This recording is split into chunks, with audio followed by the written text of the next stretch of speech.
horta cilaaqadayda aniga xaaskayga alxamdulilah rabbil caalamiin wanaagsan tahay sanadyo bar bay igu qaadatay inaan isguursanno oo dib lay dhigayayo marna lay ahaa arrintaa waxba kama jiraan marka horta si aan xaaskayga u guursado kaadideedaan u soo cabbay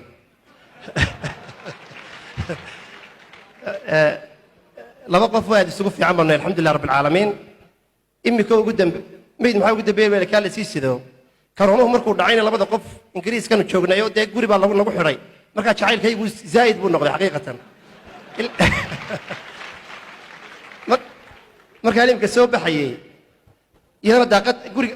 sar baan deganay cimaaradda doorka saddexaad daaqadayga eegaysa anna hoostaan joogo sidii aflaantii hindidan usaa isu macsalaabaynayna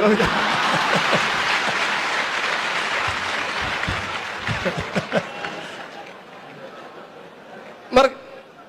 dad badan oo jaar oo Soomaaliya baan la degan waxa laga yaabaa in daaqada naga eegayeen iyaga laftarkooda waqti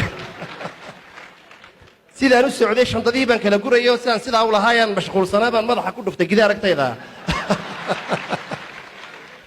marka alxamdulilah su'aasha igu adag waxa marka la igu yiraahdo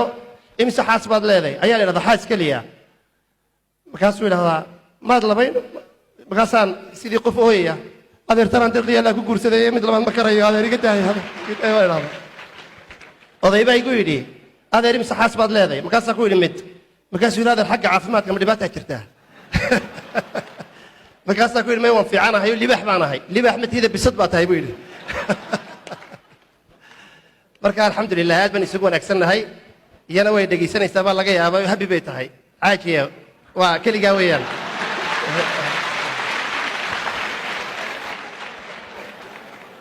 دكتور علي